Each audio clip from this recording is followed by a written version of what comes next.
Peuple de Dieu, bonjour, que mon Dieu vous bénisse là où vous êtes. Merci une fois de plus de m'accepter chez vous à la maison. Je suis le pasteur Innocent Massoko qui parle avec vous depuis un certain temps, depuis Kinshasa, voilà. Donc, nous allons écouter la parole de Dieu aujourd'hui, mais avant cela, permettez-moi de faire une courte prière.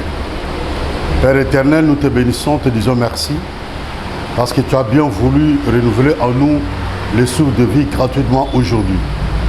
Seigneur, j'ai envie de te recommander ces moments en te puissante et sainte main. Sois avec nous, du début jusqu'à la fin, que cette parole que nous allons écouter puisse apporter, étant ton Dieu, Seigneur, de très bonnes choses dans nos vies. Au nom de Jésus, Amen. Ma terre n'abisso à l'élo. Aujourd'hui, je voudrais parler un peu sur la malédiction. La malédiction. Comment reconnaître qu'on est sous la malédiction? Ou encore, quels sont les signes par lesquels nous pouvons reconnaître que telle personne est sous la malédiction? Que moi, je suis sous la malédiction. Et vous avez remarqué dans votre vie, à un moment donné, une succession de malheurs. Parfois voulus par le diable. Une succession de malheurs voulus par l'ennemi, voulus par les sorciers, voulus par les occultistes, voulus par les méchants. Quand nous regardons la vie de Job de très près, il y a eu, je crois, 2 assauts de l'ennemi dans la vie de Job. Le premier assaut de l'ennemi de Satan, le diable Satan s'est attaqué au bien de Job. Il a détruit tous les biens de Job. Il a détruit tous les biens de Job. Satan a détruit en haut. Bibouele naïe, bana naïe, ba serviteur naïe. Diable a s'occupé dans vos paysans. Parce que c'est vrai, c'est qui permission et pas dans ça. Ça va permettre. Abi sala oko sala, mais qu'on touche âme n'a été. Qu'on touche âme n'a été. Et le diable a fait ce qu'il a fait. Tozomona awa, dans verset Job 1, verset 13. Un jour que le fils et les filles de Job mangeaient et buvaient du vin dans la maison de leur frère aîné. Ils étaient dans la maison de leur frère aîné en train de festoyer. Il arriva auprès de Job un messager. Un messager, ça dit Moutoua Memagi Sango. Ah, même ça ne savait pas à Job. Et dit, le bœuf labourait et les ânesses paissaient à côté d'eux. Verset 15. Des Sabéens se sont jetés dessus, les ont enlevés et ont passé les serviteurs au fil de l'épée. Et je me suis échappé moi seul pour t'en apporter la nouvelle. Habitala, bangombe na yo, ba sabéen, ba détruire ango, ba enlever ango. Pe ba bomi ba serviteur. Ngai moko kana kimi pour na memelo sango.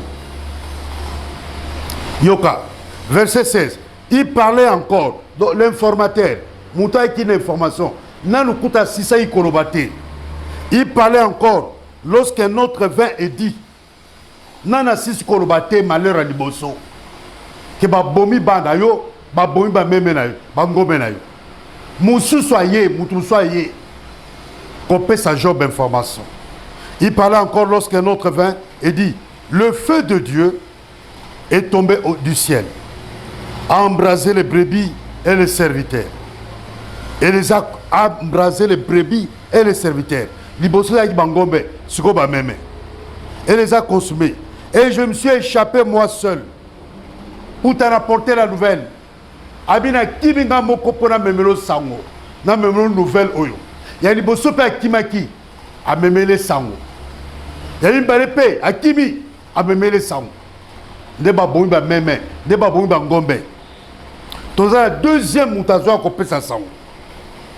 Verset 17. Il parlait encore. Oh, succession de malheurs, succession de douleurs. Douleur on a nécessité. Monsieur est bandit. D'être en français, le malheur ne vient jamais seul. Job a Batasala qui est l'autre côté. Un homme intègre, un homme droit. Ce côté bien aimé, n'est pas sur le Job. On comprend. Que ma kamabo jamais qu'on comme la Job. Mais comme la qui. Oh bien aimé. Yoka. Il parlait encore lorsqu'un autre vint et dit, des Chaldéens formés en 3 bandes. Donc, les Chaldéens, besoin de 3 bandes, Yabato. Se sont jetés sur des chameaux. Les ont enlevés et ont passé les serviteurs au fil de l'épée. Donc, les serviteurs, ils ont chameau. Ils ont tout chameau. Et pendant qu'il y a un gombe, et qui dit même, et qu'on se chameau. Richesse à Moutou, élevage à Moutou, trésor à Moutou. Là où se trouve ton trésor, c'est là où se trouve ton cœur. Donc, baki ko simba trésor à Moutou. Ce qui Mouta ko simba, biloko epé sa ko valeur. Biloko eza trésor na yo. C'est-à-dire qu'azoluka motema na yo. Azoluka motema no ezoka. Azoluka ne liwa na yo. Azoluka zokisa motema na yo. Ne ba zokisi motema ya Job na mukolo moko. Succession de malheurs. Ba yibi bangome na ye. Ba bomeli ba serviteur. Deuxième fois. Batami bale ba ye. Ba yibi ba meme na ye. Ba bomi ba serviteur na ye. 3 bandes ba chaldéen ba ye. 3e tour. Ba yibi ba chameau na ye. Ba bomeli ba serviteur na ye. Na mukolo moko. Entre temps ba bomi pe na ba na ye.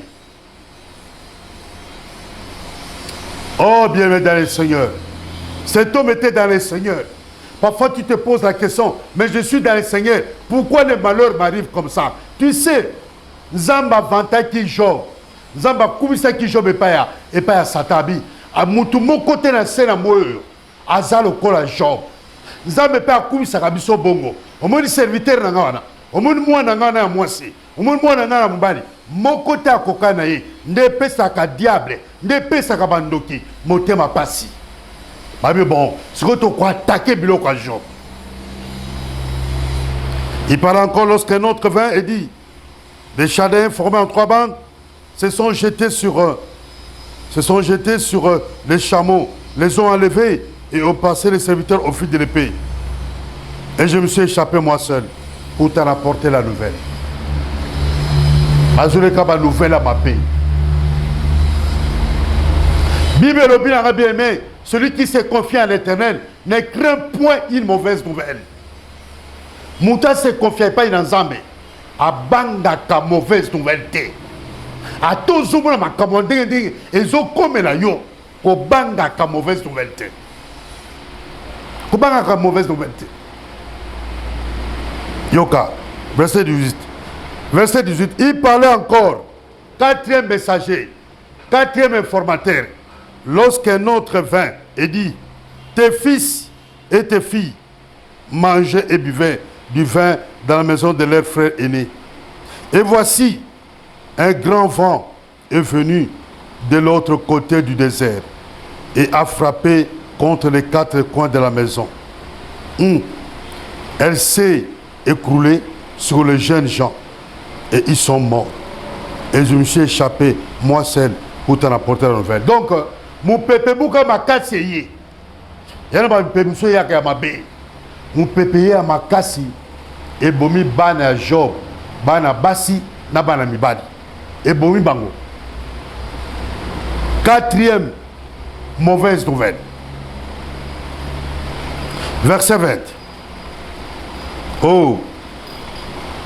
Alors Job se leva, déchira son vêtement, son manteau, et se rasa la tête. Puis se jetant par terre, il se prosterna. Yoka bien-aimé, Job a mis boîte qui a mis babi dans ma belée. Abi, hein? Je suis sorti nu du sein de ma mère, et nu je retournerai dans le sein de la terre. L'Éternel a donné, l'Éternel a ôté, que le nom de l'Éternel soit béni.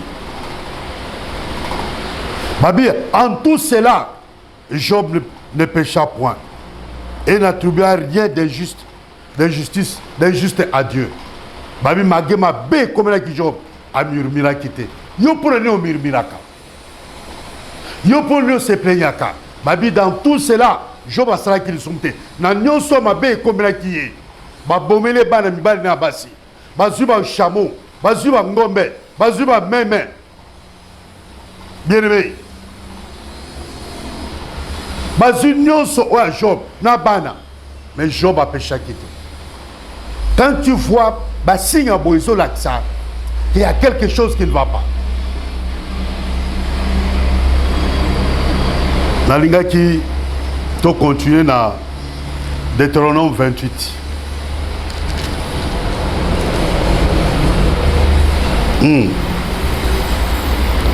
Deutéronome 28, on a l'ina la kisamingi, bilembo, toba signe, ozo l'axake, ozo mona mouton en bonne santé, mais il est sous la malédiction.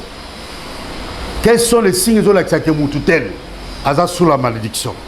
Eza est belé, mais n'a qu'à épingler quelques signes, n'a qu'à voir quelques signes. Total dans Deutéronome chapitre 28, à partir du verset 22. L'Éternel te frappera de langueur, de fièvre, d'inflammation, de chaleur brûlante, de dessèchement, de jaunisse et de gangrène qui te poursuivront jusqu'à ce que tu périsses. Donc, il y a une maladie moussoussou. Na kata manzoto na biso. Au moins, les hommes ont kwanza. Ils ont une chaleur dans zoto. Chaleur dans zoto alors que Moïse a ma capacité, Mali les a dans boka. Mali les a dans boka, mais ils ont une chaleur dans zoto. Ba fièvre, ba inflammation,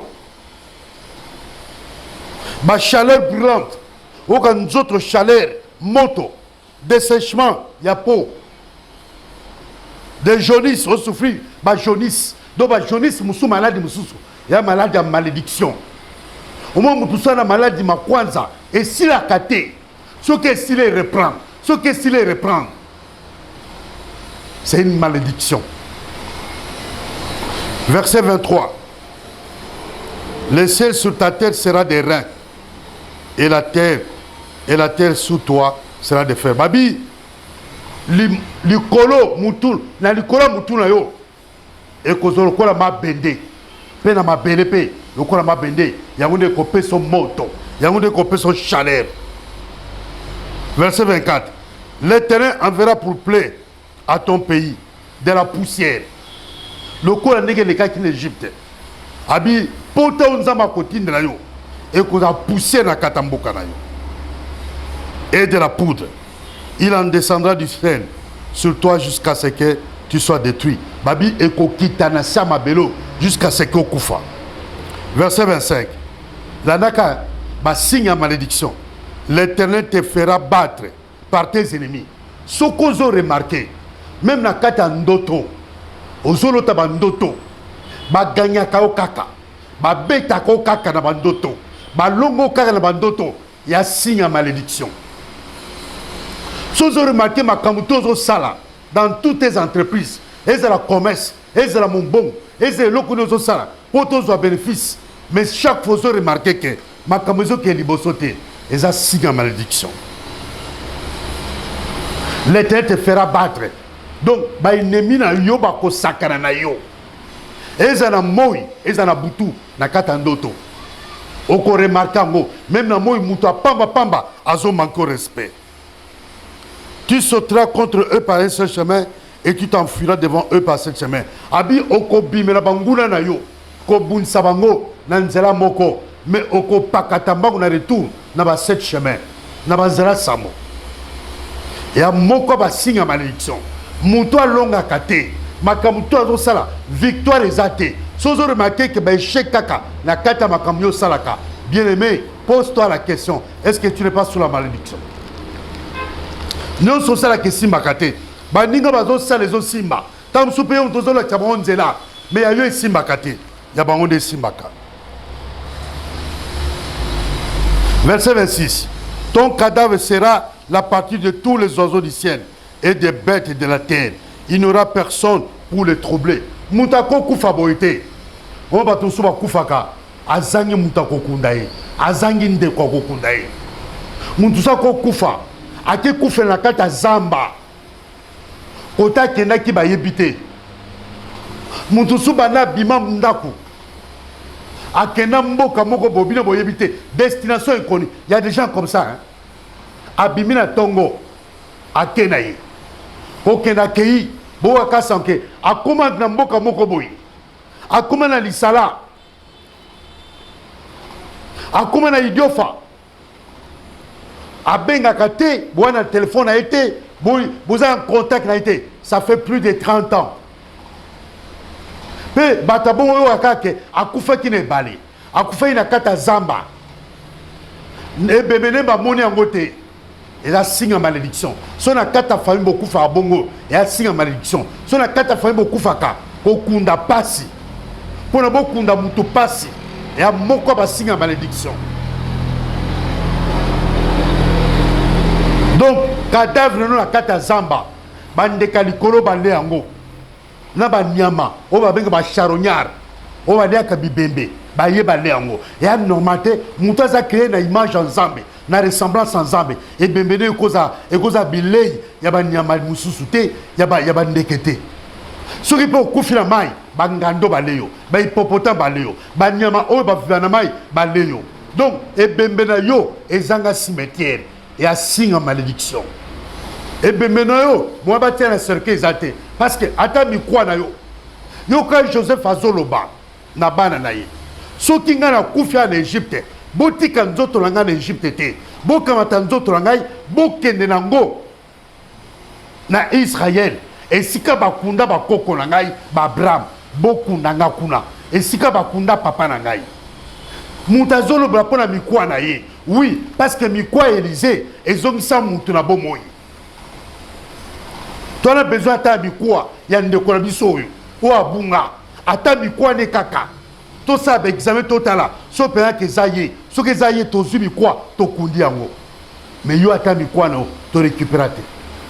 Attends la mano to récupérer. Attends manzaka balbaka. Tala manzaka ne ango yo. Moi to na corps ezate, mais tu na manzaka, tu na suki ezate. Tala la mano ango yo. Bansuba kunda bon bakunde na kesa bakena mboka na manzaka na suki na bilamane bake kunda na mboka nzota mutangwana. Quels sont les signes à malédiction la carte finale? Tozo kende.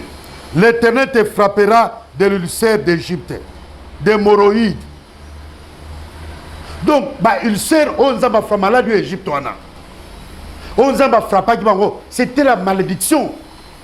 Parce que Pharaon a côté le bande d'Israël, côté le Nzambe, Nzamba frappa qui va on ba so mouli ba maladie au Égypte na kata famille na bino il a signe à malédiction. Babi te hémorroïde mususu oh Nzambe il ba pambola lo banayo. Ba hémorroïde musu ya normalité oyo belaka. Ba hémorroïde musu de Bible lobi il a signe à malédiction. Dans Deutéronome chapitre 28, ils ont parlé sur la malédiction, la bénédiction. Ils ont parlé sur la malédiction. Et puis, ils ont tel côté de malédiction. La malédiction est belle que la bénédiction. Hémorroïde. Et ça, hémorroïde, mususu, bandé, bandayo. Et si la kate, musu est externe, musu interne. Il y a eu des externe, moi, vendre dans la kiti zate. Et il y a quelque chose de la maladie de l'hémorroïde. Il y a pas si pour maman abota. Des hémorroïdes d'égales et de taille dont tu ne pourras guérir. Donc, malade, abi, okobika na maladie en athée. Hémorroïde, gal, ils ont dit ma kwanza. Le coup la ma kwanza, oh lèpre, oh ezaki, na général Naman.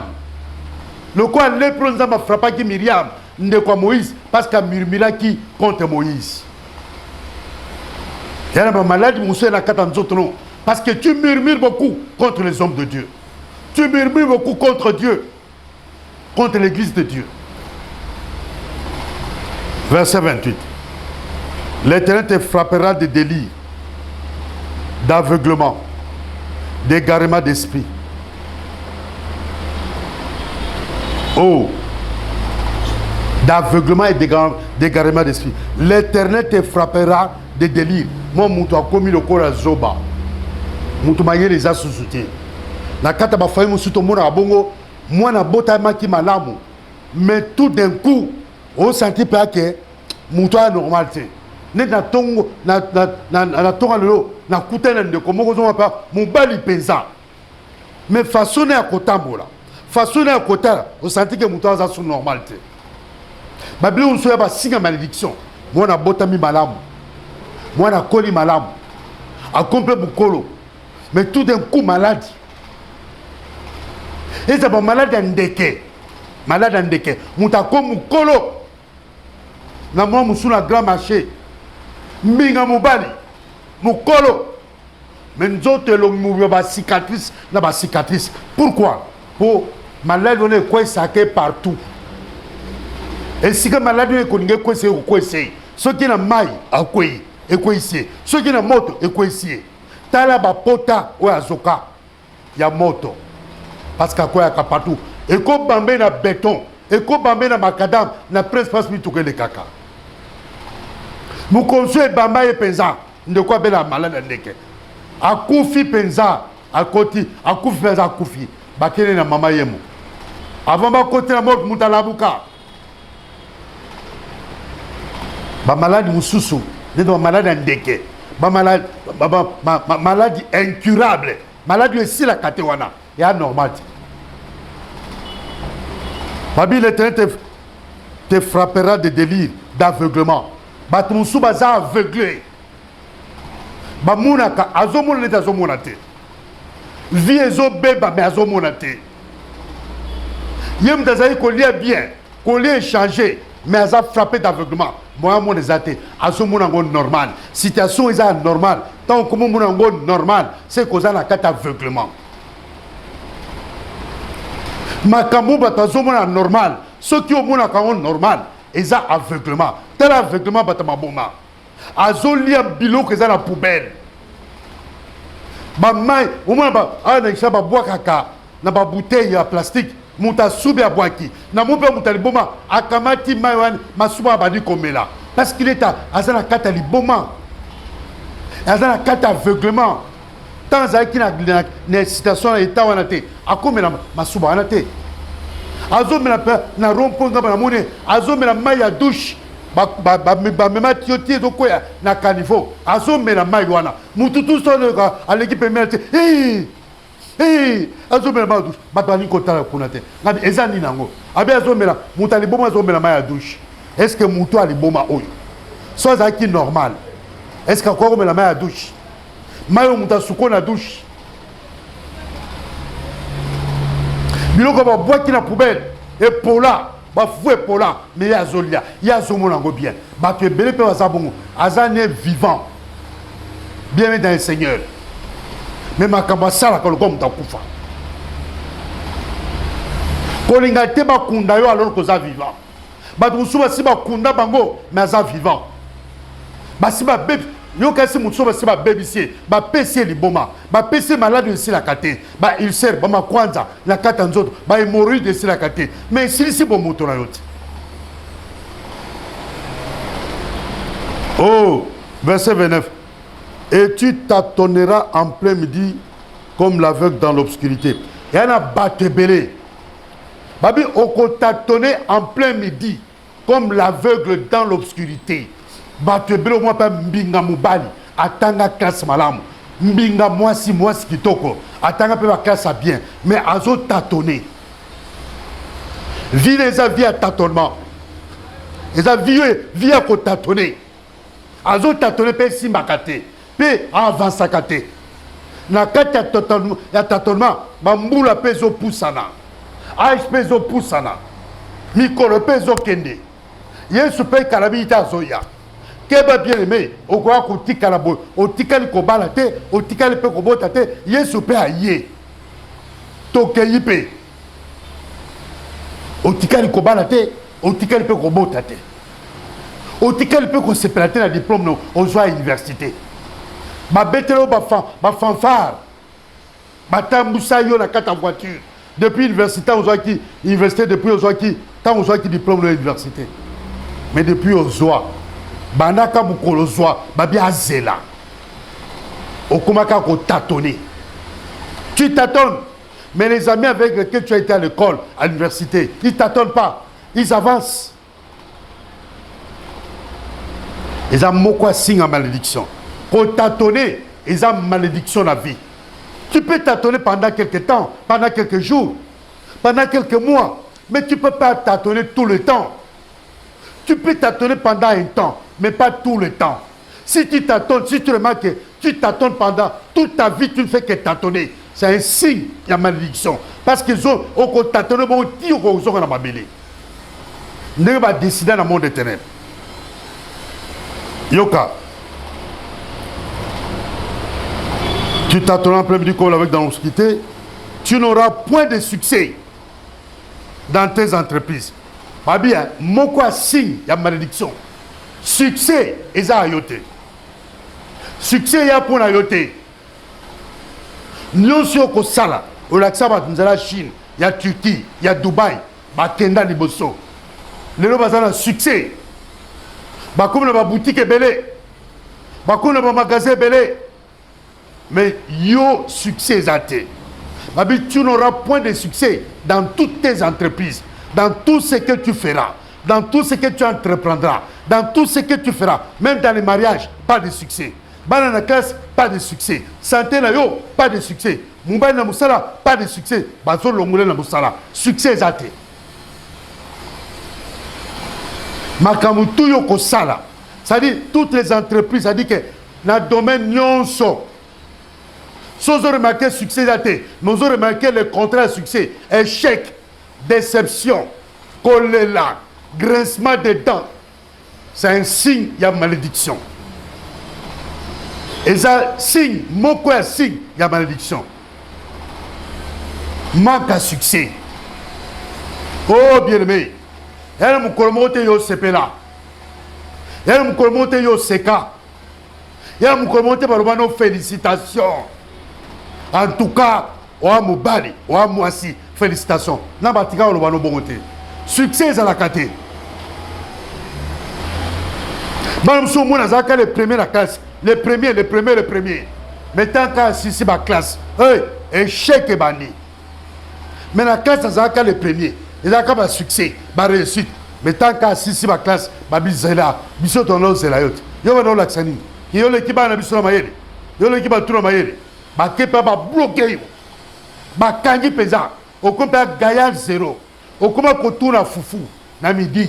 Okoma kotuna ti na midi. Okoma kobeta jet de 6 na sanzeta madame. Na kopo oyo ya sakombi. Ndebo tiaka jet de 6 ko la kati. Okoma na ba jet billard, ba jet pesa ya monopole. Yonde na ba surtout na ba jeune ba dame wa makasi. Licence aux universités à wana. Nous eza yango te ba changer nzela na yo ba changer direction ba pesa yo orientation mususu ba pesa direction mususu. Est-ce que convanateur au raisonner dans l'aveuglement oza moka signe à malédiction aveuglement moi comprendre que ngai na tanga ngata kuta na tanga milité mais na kosala musala mususu mais o akobeta dame na sanzeta madame te ya kobeta jeu de système. Il y a Scrabble. Scrabble et Bima. Na ba jeu de si ba dame ba jeu de dame. Et baby ça va te belé. Et donc ça va te belé sima. Ta ça expérience OK ville. Au tiki ba mo mettre jeu de 6. Ba beta dame. Ba beta Scrabble. Au zongi na pourquoi? Au kuta ba okana sanze ta madame. So mulie bandi okota ba pelisi muinda pétrole. So kure ke ba za la muinda pétrole ba somba. Ils sont organisés. Regarde comment les diables leur donnent le sens d'organisation dans ma cam ou ma baie. Côté Makamabe, on a bien discipliné, on a organisé. Na Makambo, ils ont tomba. Ils ont la valeur. De côté, yo penza, on a la Kango bien. Mais Makambo a bien copé son valeur. Et copé son bomoto. Yango ne yo sala ka bien. Voilà no sala ka bien. On va n'a que pas grand frère Nabino. Yo grand frère a marié. Abota bana pe bakoli. Yo pena mwasi na yo nanda kwa grand frère. Yo pena mobile na yo nanda kwa grand frère. To nanda ko babota bino. Bino tout boza wana. Muta zo chambre moko. Bo baksa mo bacha. Ba suba tonga ba next fembe. Et comme le cola donc pour la ya ba soso. Nda ko bangulu. Tala bato aton. So batazo bi aton. Tala bato bele. Tala ba po o ya ba nie. O ba sumba ka ba nie wana. Tala bele 4 points. O kuta pesa 37 pots. Mais où est-ce que Kamoko? Bon, ouais, quand on est dans la toilette, hey, ça nous qui bima, n'a pas été, n'a pas, et quoi comme bima, ça nous qui bima kuna. Même douche Kamoko. Botaka moulongo pour vos soukola. Botaka moulongo pour la toilette. Mais aveuglement tel mes amas cassés. Moi, bon, mon amacamon les athées. Yo tata mukolo 50 ans, 55 ans. Yo tout n'a pas, et pas maman Nabino. Ole maman tout n'a pas. Yo nous autres n'a pas. Banda maman banda au peso lipa. Banda bon moi na maison ma belle. Tu as connu à 55 ans. Hier comme ta peso lipa. Frère, il a signe en malédiction. Yoka. Tu n'as pas de cieux dans tes entreprises et tu seras tous les jours opprimé, dépouillé et il n'y aura personne pour venir à ton secours. Abi mi coloniaux sont opprimés, dépouillés. Sont yeux là au kaka. Faut pas y bango. Faut pas dépouiller yo. Tous les jours à vie na yo. Ceux qui peuvent courir les camo. Aux la boutique, aux la magasin. Ba ye ba yipi. Au moins ba tu ba baruki. Ba ba ni pe ko côté la moi no ate kaka na boutique na yo. Ba ba ni pe ko côté. Eh moi na malamu. Donc yango ba lobi awa. Tu n'auras personne pour venir à ton secours. Mutu moko ta côté la kayo. Mutu moko ta défendre la kayo. Même si aux a raison, ba pe ça ko tort. Tala, au moins un camarade na yo. A komi kolinga mwasi na yo. Mwasi na yebisi yo. Yo tuli camarade na yo. Batambuya ya kate bayoki. Ba pesi yo kolo mwasi tor. Donc tu n'auras personne. Yaba bien. Il n'aura personne pour venir à ton secours. Et mutu moko ta koya na secours na yo. Mutu moko ta ko défendre cause na yo. Sozoma babloka bongo. Alors que tu as raison, ma paix sera tort. Ma commande bandana la famille. Tu es bimina barabara. Tu es bimina avenue. Et qu'on peut dans quartier. Et qu'on peut placer au Salaka. Et qu'on peut placer au Tangaka. Et comme partout, il y a la raison. Maman peut avoir raison. Mais ma paix sera raison. Il n'y aura personne pour venir à ton secours. Signe en malédiction. 30. Tu auras une fiancée. Et un autre homme couchera avec elle. Signe mon sous sa malédiction. Au cause de fiancé. Au cause de fiancé na yo. Mais au commun à mon tour sous. Dans ce point, les qui ont un bon. A comme communana moi si na yo. A comme père communana moi si na yo. Ne comme kobo na yo qui soit zoba. A quel moi si na yena yena. A côté na place à Moussala. Fiancé na yo. Directeur na bango amoni fiancé. Il y a frère wa salaka. Place mon na directeur. Entreprise moko. Directeur à lobby ah ta fiancée est belle hein. Directeur a kamata paye $5,000. A tient enveloppe. Après ça mois-ci. Après ça fiancé. Il y a frère Wana. Frère n'aveuglement son copain d'été. Babi, tu auras une fiancée. Un autre couchera avec elle. Taba komi nandaku. Moi si. Tu habites tomber en moi rare ou bien néganin. Azo il numéro de téléphone. Il y a directeur ou anatel. Alors bien on va aller nanda babi. C'est un numéro de téléphone du directeur ou anatel. Mon bal a beau copier ce numéro de téléphone. Moi, je suis un bon qui fiançaille. Parce que à Tikala, comme on a 5 000 $. Na ville depuis à Botama, n'a pas payé 5 000 $. 5 000 $, ils ont la poto, ils ont la awa, na Kishasa. Il y a un bon gebele. 5 000 $, ils ont qui comme bon malibala, comme ma fiançaille à Moninga. Après ça, qui a une intention à malam, parce qu'ils ont une intention à malam, on peut ça coller moi si. Même si on peut ça coller moi, on peut c'est la présence à moi cité. On peut c'est la présence à moi spani. Pour nous relaxer, il y a un bon, il y a un coton. Tobité peut-être, la minute de Toloba. Quand on se voit comment moi c'est la moubali. Tu es marié, ta femme. Ton sous va coucher naïe. Il y a signe en malédiction. Parce que tant que le coucher dans Bible Moussou. Bible lobby, celui qui s'attache à une femme devient avec elle un seul corps. Ça dit que moi sinayo, tant que mon boulot, azo sala kindumba, na Bible Moussou. Tobi est tada ma Bible onate. Ba demoza kata Bible onate. Tant que azo kota na kata ndakuna yo. La porte yo kotaka. Alain na mbeto yo lalaka. Asimi verre yo simaka. À côté de la douche yo sukolaka. Bien aimé, et serviette à moussous et soumet, il y a un moment où bolongolaka na ngomai. Ce qui a simé ngo, ba démon wana, ya mi bal nyon soza na bango. Ba côté na kata nzota, ya mbali. Ba comme mani, ba comme manque à succès, ba comme échec. Et tu vas voir que dans toutes les entreprises, succès a sauté. Au gros quelqu'un bon le ton na musala, ba bité. Toye bioté. Bayans wana kindoki makasi. Mutu moko auti na mboka. Mutu auti mboka. Azu chemise, apesi mutu azaka na Kishasa. Abila ta chemise oyo. Na peso chemise oyo. Bien, to va na bien. Mutu va na mboka tanzo a Kishasa. Aye kojete. Yondo mutu osomble biloko. Mais mutu auti mboka pena mboka. O ezanga ma régie des eaux, o ezanga courant snel. O ezanga magasin. O ezanga kutatato ballon à tombola, mais ailleurs la chemise. Yo boss, ozo bate que chemise on a, ils ont déjà préparé. Tant l'attaque chemise on a. À quelle place à Moussala? Babi c'est oh, papa ozo lukanan. Abi oh, ngana lukanan. Yo boss nga, yo collègue na Moussala. Abi nga collègue na Moussala. Yo sala ka. Bisoto ebiote babengana DG ba diete ba kitabi papa to ebiote apati kaka chemise apati chemise ka wala taki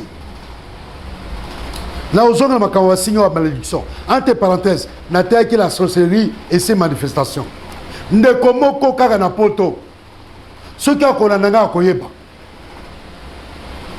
akina copine moko copine bazo vivre na été mais bazo kufa na ye balale na butu balala kanaye na butu ba 2h 3h du matin moi ça la muka aïm sabi abi chéri na ki posa na lia abi olingolia na saloti charcuterie li pas tout ça na peut s'habiter baoza bango mi baye na katanda la na bien baoui baye na katanda baoui baye na kata chambre abi nasa loli pa charcuterie ba boudette tout ça nasa l'omelette habité nana lia yo moi c'est un petit frère le frère comment vous savez nzam abi nana lia yo frère c'est un pasteur na vanda nien nabi bible si tu trembles devant eux je te ferai trembler donc na trembler te ponza ba lobi hein ba situation abouye so kuta ngona katikata butu mutalobi alingali yayo ko trembler te ko nkora lobia ceux qui ont tremblé nzamba ko faire trembler ceux bien frère la maîtrise de soi frère la joie kimia abina ko trembler te si ba koma tongo ay si c'est quand bisaka do kende pona ne abi kanga bisaka kende yo lingoli nga na butu na kaso na poso melati olobi na pa ko lianga yo bosa nango une belle femme mais une sorcière. En Europe, je vis cette fille-là. Grand détail, belle de figure, belle détail. Ce qui a laté là-bas, au Tigina Koleo Banina Kotala, mais sorcière. Deuxième cas, frère moka bima pa na mwasi bake pa un hôtel kaka wana ipene hôtel mon ipene côté église la borne et comment voilà la borne combina nous église té hôtel les alakan bien aimé la 4x4 à Boutou té na moi plutôt ba côté la chambre ba ki osala bosoto na bango ba ki ko kufa ba ki ne pas ko kufa moi si taba sel bosoto bazu ba pemi mi-temps 15 minutes va reprendre 45 minutes à deuxième mi-temps moi ça va no beta solabi oyebi nde na zaboy obi ke ngam na boma ngana na lia maman na biso frère yo ntolela hôtel siko oza makamanza pe olinga te ata ko toza dans le Seigneur makama boye so ebi prière te na kata chambre bino mibale boza nu comme un ver de terre nu ndenge babota biso bino mibale oso zo mina mutamu na ye yango mon bible lobi celui qui s'attache avec une femme avec un homme devient avec elle un seul corps basi ba ko mutu boko abi ngamna lia maman na biso ça dit que muta prochaine victime prochaine proie ezayo mobali oyo tozano na chambre frère on n'a pas vendu mi-temps ici là sert à 52e mi-temps frère Aboya après sa raison mon boy na sa moté mazo prier babima sobela bakenda muisi azaza frère abi pasteur muisi azaza na kima penza banda juana na lokasu serwana voilà bien aimé ba signe à malédiction basi ya malédiction mso okokuta na mwasi ndoki okuta na mbala ndoki basi va préparer parce que tu es sous la malédiction donc tu auras une fiancée et un autre couchera avec elle tu bâtiras une maison et tu ne l'habiteras pas abi okotonga ndako nokola la ndako ala te bato nso aza pe nako abandi fondation amatisi ndako abeti batol atie ba porte asali ba salle de bain ameuble ndako kaka jour alinga kota liwa accident poum akufi parce qu'il était dit dans le monde de temps ba condamné ba la kela e ba be azana sa mombondo na sa malédiction que jamais akotonga ndako ya ye moko alala ndako ya sika mutali boso alala ndako ya sika babomi yo pesa à 2 jours que kokota bobandi kokota biloko musula kata ndako na ya sika lopango yo soma lopango yo clôtura ndako yo tonga otia fondation bamba banga mbongo pasi ya poto mbongo pasi ya kisasa molai na ndako na te signe ya malédiction bible lobi yango ngamla lobi te bino ntozoloba eza moko ba signe ya malédiction tu planteras une vigne et tu n'en jouiras pas. Donc, au côté de la vigne, ça dit que bateau va ça bilanga ya ba 20. Au sein bilanga 20, oui bilanga 20 écoute ça comme bongo et kufa quand nous quitter. Mais bien, au côté de bilanga 20, mais au côté de la moitié. Au côté de nguba, au sein bilanga nguba, ya masangu, mais au côté de la moitié. Au côté de penza biloko bien. Mais baton souba zolia yoza kaka soka ko koni kaka tabilo ko zotela baton souba le yango mange teli avocat teli bitabe teli na nzete mais baton souba zolia ya signe en malédiction oui oh bien aimé ceux qui totali awa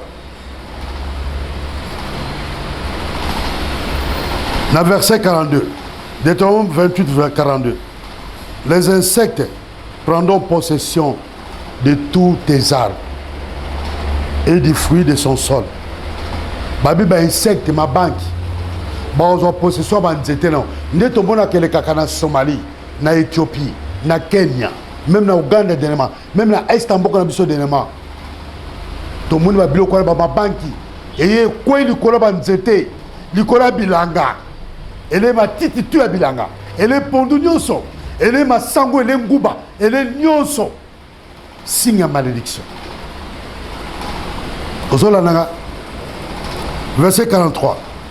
L'étranger qui sera au milieu de toi s'élèvera toujours plus au-dessus de toi. Et toi, tu descendras toujours plus bas. Hey! Eloko na zomona mona mboka nanga. Eloko na zomona mona Kinshasa. Eloko na zomona pas ba Libanais, o ba tondi Kinshasa et pas ba Indien. Ya ma bête, toi ma papaya. Ya ma bête, toi ma étranger. Mais bien aimé, ceux qui sont étrangers, comment ils dominent binon. Tant d'étrangers, ils vont dominer la carte en boko. Les Chinois. À quoi les Chinois, c'est ma tembele, n'a parlé du peuple. Quelques temps après, a commis la tête. Libanais, à quoi ils ont reçu $500. Quelques temps après, a commis héritier, a commis le mandat Kwebele, a commis le mandat Kwebele. N'a qui autorité, moko ya ville na biso. Na mission moko salaki. Alobi India lobi na ye. Si on a un problème au niveau de la justice, il y a qu'à komona ngai. Il y a qu'à komona ngai, si on a un problème au niveau de la justice. Donc un étranger, azoïb sa kolomboka o aza autorité. Que si on a un problème, à que le komona ye asungai. Hey! L'étranger qui sera au milieu de toi s'élèvera toujours plus au-dessus de toi. Est-ce que vous avez dit que l'étranger il s'élève toujours plus au-dessus de nous? Les Pakistanais, les Bangladesh, Bangladesh, la compréhension au passé. Mais ceux qui sont les Libanais, Bangladesh, les Pakistanais, les Indiens, les Union Swana, les Mauritaniens, les boulangerie. Mais quelques temps après, à comme la tête, Bissou va Kolomboka, tous à la queue, Bibelo bien goa. Et ça signe à malédiction. Étranger à cause de la tête de Kolomboka. L'étranger qui sera au milieu de toi s'élèvera toujours plus au-dessus de toi. Et toi, tu descendras toujours plus bas. Et puis, yo Kolomboka, qui t'a toujours nassé. Bozo mon amote la Congo. Bozo mon amote la Congo. Même les pays voisins. Les pays voisins, na kata mboko ba komi ko konza bazo konza biso abi mboka na bino mais biso de to konza bino mutu pa lobi bon un Nigérian a beta penza roulage na rompo moulard batiki épée un Turc a violé moi na biso à moisi ya congolaise ye Turc a na malade moi ma kwanza ya malade c'est la raté a communiqué moi na malade. Mais Akimi a bien qu'un aéroport en Chili. Azu a bien qu'un aéroport en Chili. L'étranger domine au milieu des Congolais. Réveille-toi, Congolais. Et ça, Mokoba signe à malédiction. Étranger a quoi dominer à Katambokote. Nous sommes hospitaliers. Notre hospitalité est légendaire. Mais comment tu as un niveau à Bongote? On Européen libanais a repassé Boinaye Congolais. Moi, na Kingasani. Il y a Tchamo. Libanais repassé dans le Congo. Et les amis étrangers sont africains, Guinéens, Sénégalais. Nous avons sakana na biso abasi. Moi, je suis Camerounais, je suis 4 hôtels. Copain na ye. Ndenge sakana ye. Au senti que ko abattoir pe ba uto sasangombe. Taba keno hôpital à Klingaleba, batuni e. Yango aboti na nzela. Quand on va payer, $20, $10, même à $50. Yobi état d'âme, la Katambo, même d'autres Africains, comme ils dominent Bisso, Bisso to comme Zongasima, et à signe à malédiction. Le Congo doit réfléchir. Nous devons demander pardon à Dieu. Bible lobi makambo yo comme la yo, ce que boukin zela nzambe, ce que tikin zela nzambe, ndo komuna makambo. Na lina loba. Dans verset 44, dans 6 ça. Babi, il te prêtera et tu ne lui prêteras pas. A côté fils mais yo côté fils a été. A côté son bongo, Mais c'est ce que nous voyons ici. Même ma banque, vous comme la Katamboko. Ceux qui ont zub moko kune pas na bango. C'est moko auto kufao. Baziona ndako. Donc, il pas pour contrôler. Pourquoi? Parce que nous sommes sous la malédiction. Le Congo est sengel tozwa na sama kolo nzambe. Même peuple congolais, quand il y a bisomoko bolingwezate, songi même la poto. Koyinana. Tona bon côté. Au peuple nini oyo. Au peuple nini oyo.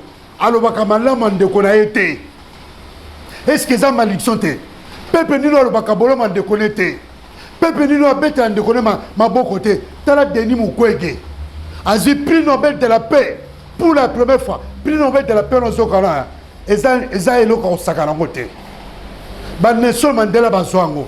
Ba Martin Luther King bazwango. Ba te bele bazwango. Et après moko munene. Mais na kata mboka ne moko. Bas tozo pese valeur te.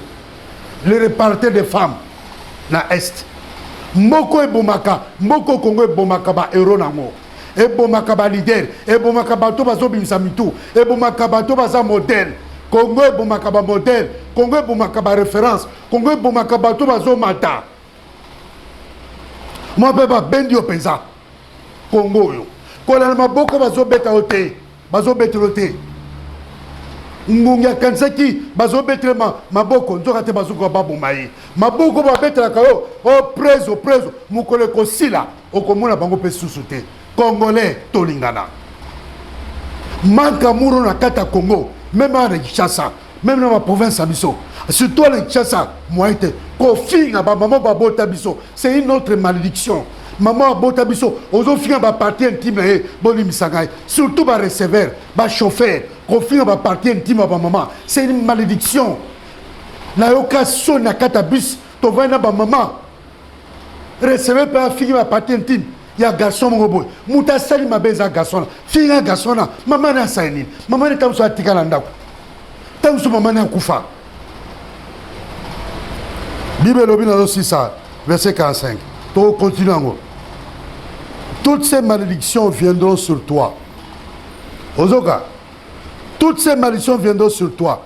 Elles te poursuivront et seront ton partage. Babi, elles poursuivre yo. Au moins, tes malédictions ont poursuivre yo. Elles poursuivent pas botina yo. Elles ont poursuivre yo. Elles ont poursuivre pas ba no bota. Babi, elles ont partage yo. C'est-à-dire qu'elles ont mis colonos là yo. Jusqu'à ce que tu sois détruit. Et à ma somme sous-gros, et qu'on l'a tina kata tombe na yo. Tina kata cercueil. Ndeba balanga nzemo mkiba maladie. Soki bominga tokokota no na tombe. Donc malsomme so ekotika yo, soka moni okota na kata na sama belé ndetiki yo. Donc on partage jusqu'à ce que tu sois détruit parce que tu n'auras pas obéi à la voix de l'Éternel ton Dieu. Parce que tu n'auras pas observé ses commandements et ses lois qu'il t'a prescrits. Merci mon frère. Merci ma soeur. Tu as quelques malédictions. Son monde va signe oyo. Ba malédiction oyo. On a utotanga. Kota mozindo. Banako benganango. Banako chassan. Zambé. To comme la souka. Dans ça une prière qui me va me prendre 1 minute. N'a qu'à chasser toute malédiction. Ils ont poursuivre les frères. Ils ont poursuivre les sœurs. Malédiction, oui, Kangamana, depuis au Botama. Et où t'es pas Bakokono. Et qui t'es pas Babotino. Yangwana Katanayo. Yangwana Kotkataba Zobota. La Katamisano. Succès exalté. N'a qu'à Bengana. Ils ont échec. Ils ont déception. Ils ont choléra. Maladie non so. Oyo. Ma Kwanza. Il sert Égypte. Toutes sortes de maladies. Hémorroïdes. Toutes sortes de maladies, maladies incurables. N'a qu'au chassango, n'a bon moino, n'a tino moto, monte zixango, qui était ma question sociale, et soukourao, et pétro, et bixao, n'a combo qui toi social, n'a na silisi. Mais continue en d'accord, banako bengana, malédiction au. Tanga Deutéronome, chapitre 28, à partir de la malédiction, au comuna, au comprendre, malédiction nini, et ça kata les bottes na yo, kata na famille na yo, kata na bon moino yo, ya moins sopé à bano, nous amenangai à Pamolabino. Merci, c'était le pasteur innocent. Que mon Dieu vous bénisse. Ciao.